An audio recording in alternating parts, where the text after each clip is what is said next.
Selamat pagi saudaraku dalam Tuhan. Salam jumpa lagi dalam program Manna GTM Klasis Makassar.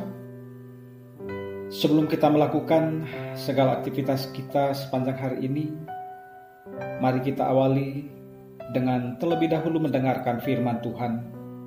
Sebelumnya, mari kita berdoa. Ya Bapa kami di dalam sorga, Allah yang penuh cinta, selalu memelihara kami, anak-anak-Mu. Kami bersyukur hari ini boleh Tuhan bangunkan dari petiduran kami. Terima kasih untuk napas hidup yang Tuhan sudah anugerahkan. Dan sebelum kami lebih jauh menjalani hidup sepanjang hari ini dengan segala aktivitas, kami datang kepadamu dalam kerinduan kami mendengarkan suara-Mu. Ya Roh Kudus, bimbinglah kami, agar kami dapat mendengar dan memahami setiap perkataan Tuhan yang Tuhan sampaikan bagi kami melalui firman-Mu yang kami baca dan renungkan pada saat ini. Di dalam Yesus Kristus, firman yang hidup, kami berdoa. Amin. Saudaraku dalam Tuhan, bagian Alkitab yang akan kita baca adalah Injil Markus pasal 16 ayat 15. Firman Tuhan. Lalu ia berkata kepada mereka, "Pergilah ke seluruh dunia, beritakanlah Injil kepada segala makhluk." Amin. Saudaraku di dalam Tuhan, hari ini tepat hari pertama kita memasuki bulan Oktober 2021. Bagi gereja-gereja di Indonesia, awal bulan Oktober merupakan momen memperingati Hari Pekabaran Injil Indonesia, biasa disingkat HPII.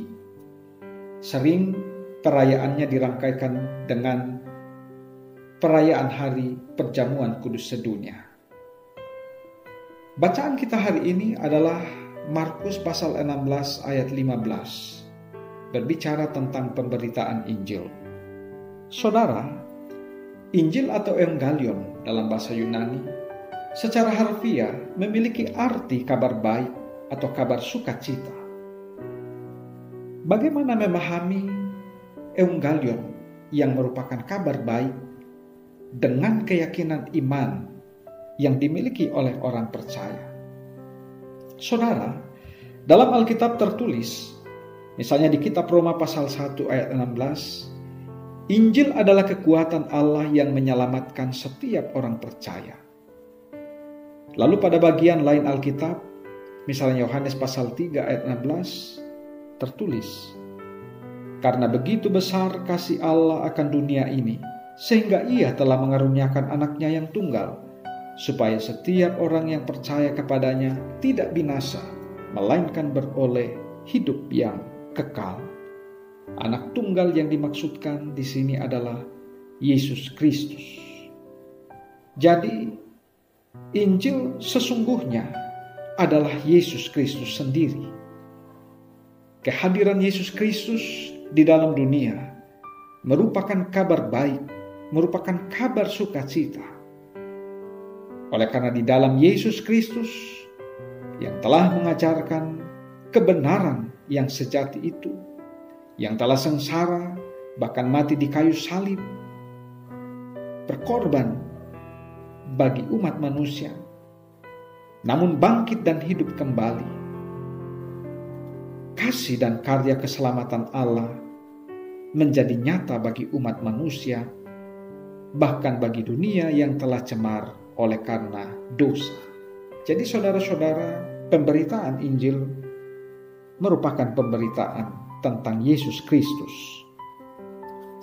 Dalam Perjanjian Baru menunjukkan bahwa setiap orang Kristen dipanggil untuk menjadi saksi bagi Yesus Kristus. Itu berarti bahwa tanggung jawab memberitakan Injil atau memberitakan tentang Yesus bukan semata-mata tanggung jawab pejabat gerejawi, pendeta, penatua, atau diaken, atau syemasi, atau pengurus lainnya di dalam gereja, misalnya guru sekolah minggu atau pengurus kategorial, tetapi merupakan tanggung jawab semua orang percaya.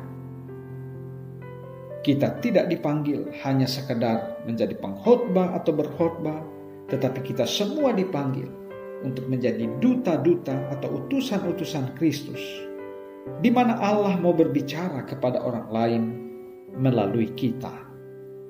Saudara, dalam nats bacaan kita menjumpai kata pergilah. Kata pergilah di sini mengandung arti sebagai suatu perintah yang patut untuk kita lakukan ataupun kerjakan selaku orang-orang yang percaya kepada Kristus. Perintah untuk mengabarkan Injil sebagai suatu perintah. Maka perintah itu juga mengandung arti sesuatu yang harus segera dilakukan ataupun dilaksanakan. Mengapa? Sebab dunia ini perlu untuk segera diselamatkan dari kebinasaan.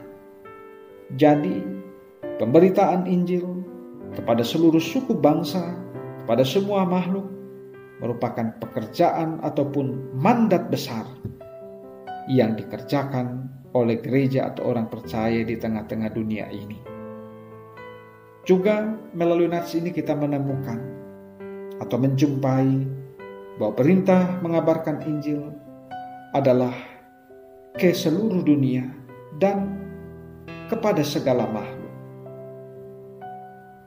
Seluruh dunia ini bukan hanya dalam arti geografis saja, dan kepada segala makhluk bukan hanya dalam arti makhluk atau entitas yang bernyawa saja, tetapi menunjuk kepada semua yang berhubungan dengan kehidupan umat manusia ataupun dunia ini, bahwa seluruh dunia adalah medan tempat di mana kita diutus oleh Allah. Baik itu dunia keluarga, dunia tempat kerja kita, dunia pergaulan kita, dunia masyarakat, dunia politik, dunia budaya, adat, tradisi, dunia bisnis, alam dan lingkungan hidup, dan di mana saja kita berada atau kita hidup. Kesanalah Tuhan mengutus kita untuk mewartakan kabar baik, kabar keselamatan, melalui kesaksian hidup kita, melalui tutur kata dan perilaku hidup kita, yang mewujudkan tanda-tanda kehadiran kerajaan Allah. Misalnya damai sejahtera, pengampunan, kasih, sukacita, kejujuran, keadilan, dan lain-lain sebagainya. Saudara-saudaraku di dalam Yesus Kristus, marilah kita menjalani pengutusan kita, memberitakan Injil kepada segala makhluk. Tuhan Yesus Kepala Gereja, pemilik persekutuan ini, akan senantiasa menyertai kita sampai kepada akhir zaman. Amin. Jemaat yang dikasihi Tuhan, mari kita berdoa. Bapa di sorga, kami bersyukur telah boleh mendengarkan firman-Mu. Ya Roh Kudus, bimbinglah kami memahami firman-Mu dengan baik.